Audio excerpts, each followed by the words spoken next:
মালদা জেলা শাসকের উদ্যোগে সোমবার দুয়ারে প্রশাসন শিবির অনুষ্ঠিত হল পুরাতন মালদা ব্লকের মহিষবাথানি গ্রাম পঞ্চায়েত এলাকায়। এদিন মহিষবাথানির গোটপাড়া এলাকায় দুয়ারে প্রশাসন শিবির বসে। শিবিরে হাজির ছিলেন জেলা শাসক নিতিন সিংহানিয়া, সদর মহকুমা শাসক মঙ্গস তামাং, পুরাতন মালদার বিডিও সেজুতি পাল মাইতি, জয়েন্ট বিডিও পৃথ্বীশ চ্যাটার্জি সহ স্থানীয় জনপ্রতিনিধিরা। এদিনের এই শিবিরে জেলা শাসকের নির্দেশে সরকারি কর্মীরা এলাকার বঞ্চিত মানুষজনকে বিভিন্ন সরকারি প্রকল্পের সুবিধা প্রদান করেন।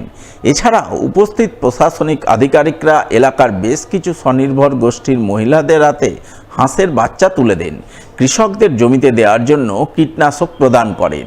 সেই সঙ্গে কিছু দুস্থ অসহায় পরিবারকে বিভিন্ন ত্রাণ সামগ্রী প্রদান করেন বলে জানা গেছে। মহেশপাতানি গ্রাম পঞ্চায়েতের গোটপাড়াতে এসেছি এবং এখানে যারা আমাদের স্বয়ম্বর গোষ্ঠীর দিদিরা আছে, মহিলা সমিতি আছে, তাদের সঙ্গে কথা হয়েছে। এখানে আমরা অনেক সংখ্যক আমাদের মায়েদের দিদির সঙ্গে কথা হয়েছে, তাদের অভাব অভিযোগ যা আছে সেটা শোনা হয়েছে। কাদের যে গভর্নমেন্ট বেনিফিটসগুলো আছে দেখতে পেয়েছি ম্যাক্সিমামরাই পাচ্ছেন, যারা পাচ্ছেন না তাদের জন্য স্পেশাল এখানে ক্যাম্প অর্গানাইজ করা হয়েছে। যারা বঞ্চিত আছেন বা কোনো জায়গায় আটকে আছে সেটা আমরা করে দিচ্ছি।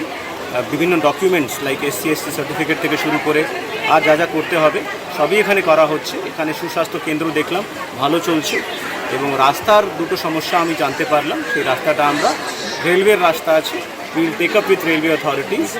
ইনকেস যদি অসুবিধা হয় আমরা সেটা জেলা পরিষদ থেকে টেক করব।